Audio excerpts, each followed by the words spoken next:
Dr. Sam Osmanagich, beautiful historical place in the central Turkey, Anatolia, the capital city of one of the biggest empire of the ancient world, the Hittite kingdom. Before I tell anything about them, let me go to the neighboring big power from that time, ancient Egypt. At the most southern part of the ancient Egypt, what's called today Abu Simbel, there is a beautiful temple according to the Egyptologists. And for the last 140 years, they've been saying that the greatest Egyptian pharaoh called Ramesses II of the 19th pharaonic dynasty built that particular temple. You come to the place, you can see four beautiful, enormous statues. Three of them with the preserved heads, and you can see the temple inside, the chamber, with the beautiful motifs on the wall.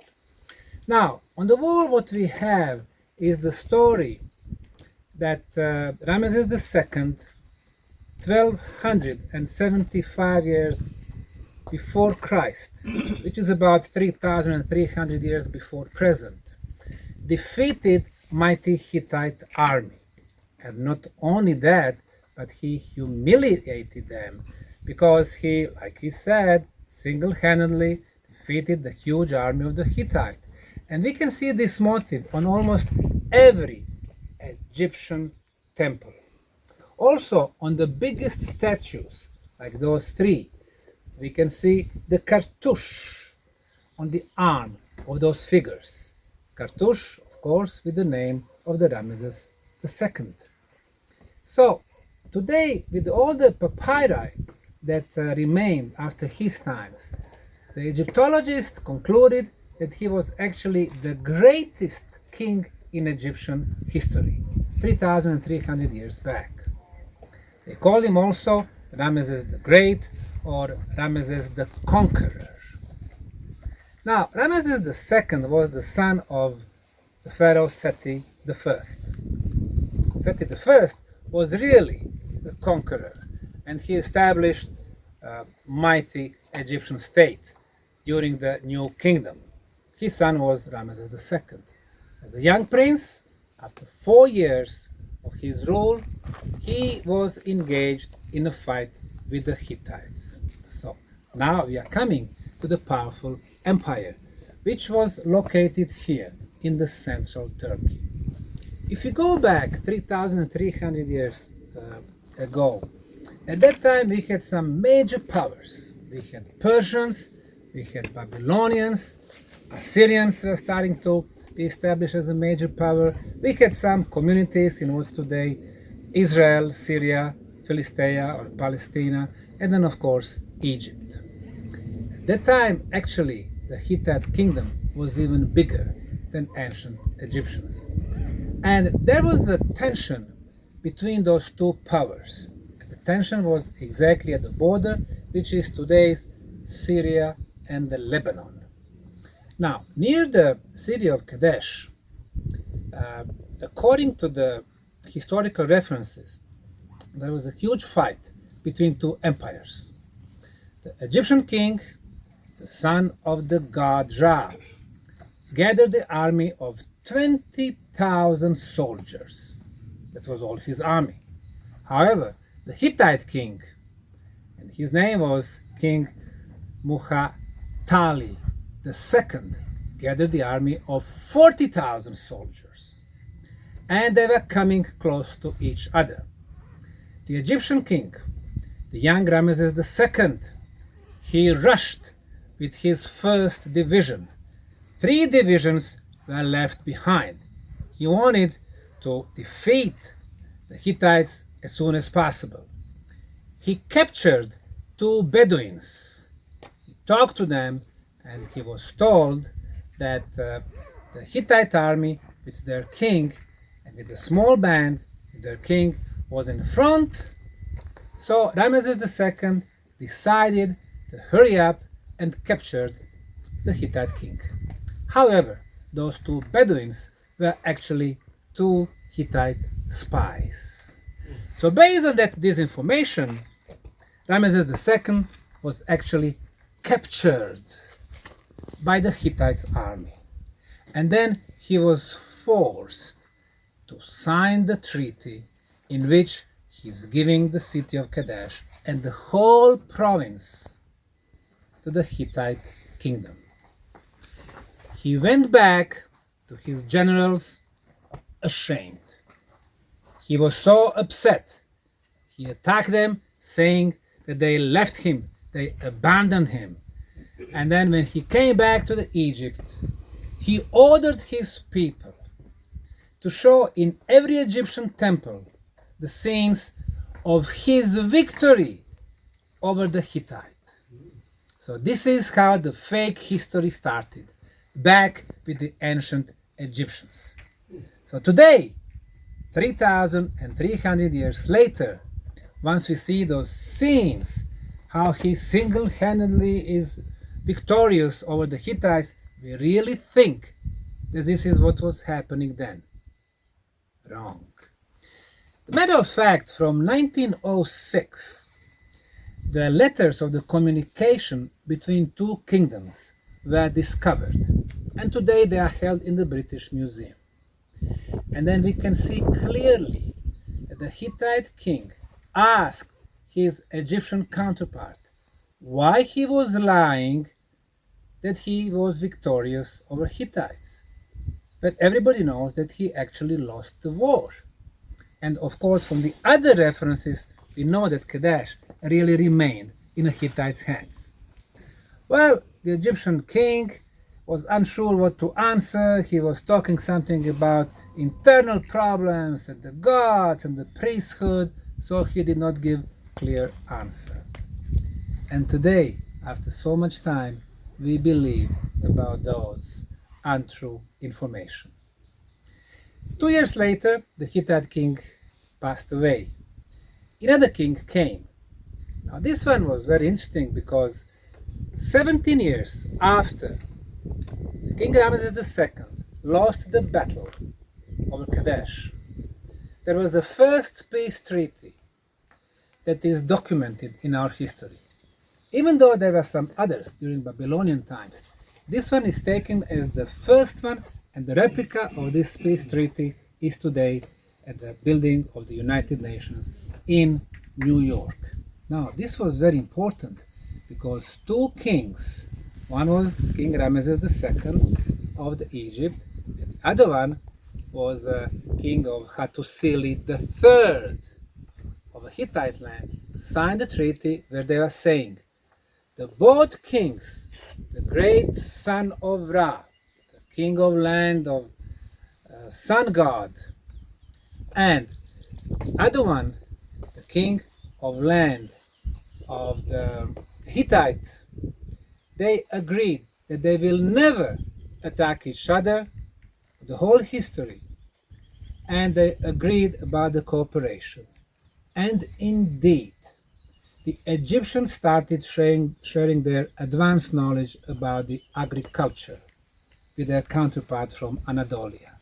On the other hand, Hittites had the best developed metallurgy in this area of the world. So they taught the Egyptians about how to build tools and weaponry. And this is the first case that actually the peace treaty has been respected for the duration of the one side. In this case, the Hittite state. The Hittite states, 75 years later, ended. Why did they end? Because of the enemies from the east, Assyrians, who became very ruthless warriors from the Sea of the People, from the Greek islands. But it is the way to show us that different nations can cooperate and they can exchange the knowledge and skills. And there is a big reason why the replica of this peace treaty is in the building of the United Nations in New York. Now, this place, Hatusha, was huge at the original times. When it comes to the origin of the Hatusha, what is documented is that they started 3,900 years back. And the documents that we have are actually the cuneiform writing that we find here on the clay tablets. Most of them were discovered in the city-state of Kanesh. Now, Kanesh was the trading port which was established by Assyrians. Several trading posts, including one here in Hatusha, were established by Assyrians. 22,000 clay tablets are telling us about the lavish ceremonial place here in Hatusha. Originally, they had the city walls which were 8 kilometers around the city, huge for the time. They had 5 major gates, and I'm standing by one of the most important ones, the Lion Gate. And there were more than 100 towers, so they could watch around in a case that enemies was approaching. This was a city of wealth. This was a city of trading, international trading between East and West. Those who wanted to trade with the European sections, they had to go through these parts, through central Anatolia. And the Europeans who wanted to trade or conquer Asia, they needed to go through Asia Minor or through those parts in Anatolia. So international trading, culture, art, music, dance. This city was one of the first well-documented cities with developed urbanization. We can see the palaces, the temples, we can see residential areas, we can see villas, and all of them using the stones. When did stones were used first here? Now this fall is very important. The first couple of blocks that I was pointed out, they are polygonal blocks. So they have more than 4 sides, more than 4 corners, 6 or 8. This does not belong to Hittite kingdom, or even the one before them, the Hittite kingdom. It belongs to megalithic civilizations, which is going back most probably 8,000 years. So I would say that the traces of the first urban center here are 8,000 years old, and even though we do not have anything documented, we can see by the construction styles that it was the same style that we can meet in Peru, Easter Island, Mexico, Egypt, Bosnia, Croatia, Montenegro, Turkey, and many other places. One of the biggest mysteries, how did it all started? And we can read it from stones. Today, 3,300 years later, when you go to Egypt, Egyptian guides, Egyptologists, historians will keep telling you the story about victorious Ramesses II, continuing the fake history. What we have today, unfortunately, in our politics, we have something that we call fake news. Based on fake news, people are becoming the presidents of the countries in the North or South America. Very soon, it will be the case all around the planet, unfortunately. And, matter of fact, politicians today, they had a great example from the distant past. I'm not saying this to put the great Egyptian state from the ancient times down, or even today. As a matter of fact, I love Egypt. Here, Egypt. I take groups to Egypt. But what I love more is the scientific truth. Sam Osmanagich from Hatusha. What's most interesting thing in Hatusha is not Hatusha itself, which is really impressive, 8 kilometers city wall. However, the parts of the wall are those huge rocks, and they undoubtedly does not belong to the Hatushan time, to Hittite time, 4,000 or even 5,000 years back. when we see the construction, we are coming to this stone here, this block here. Doesn't look so impressive, but probably this is the most intriguing block in the whole of the place. Why? This is the corner block. We can see it is half radiused, and we can see many corners outside and inside. Now, definitely this is a megalithic style which does not belong to any known civilization in the Near East, in the Middle East, or in the Mesopotamian basin. This is the way how to connect other blocks. So what we see here are the blocks, and every one of them is of different size. So you don't have two same size blocks. The way we are building today is we make a factory and then we produce thousands of millions of blocks.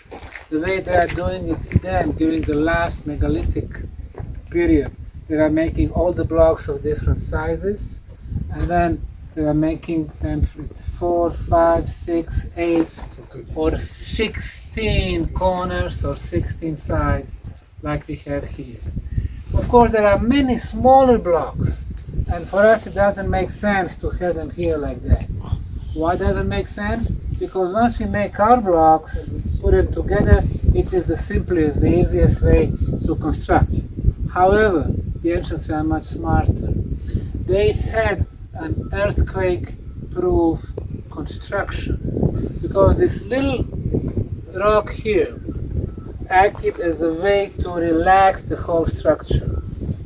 Going back to, let's say, Incas and pre-Incan times, when the Spanish conqueror came to today's Peru, they were finding structures like this. In most cases, they would totally demolish them, or they were using the lower rows as the foundation for their palaces and their churches. Back in 1960, huge earthquake that hit Peru destroyed most of the Spanish structures, their churches, or their palaces, their big residential villas. What remained intact was pre-Incas architecture, exactly like what we have here. Of course, after thousands and thousands of years of erosion, tectonic movements, volcanic eruptions, and of course, new generations of conquerors who are coming here trying to destroy the city partially, and as you can see today, there is not much left of once beautiful and impressive Hatusha. But still, what we can see here are the remnants of the first and the most developed civilization. So I would say the most impressive things are several gates that we are finding here, like this one, which we can call King's Gate, then one of the biggest temples at the entrance of Hatusha, and of course a truncated pyramid near the Sphinx Gate. What is truncated pyramid? Well, like any regular pyramid, it does have 4 sides. However, truncated has rectangular base. Now here, in this case, we can see extensive, elongated base, but 4 triangular faces and good orientation to the cardinal points, east, west, north, and south. So here we are in the presence of megalithic culture who knew where to build those pyramids and megalithic structures, and those who came much later, and then they were using existing structures, and then they were building their cities, which became really very impressive capitals of the ancient past. That's why Hatusha is still not enough explored, and I would say that the answer that we could get from here would surprise many in the conventional scientific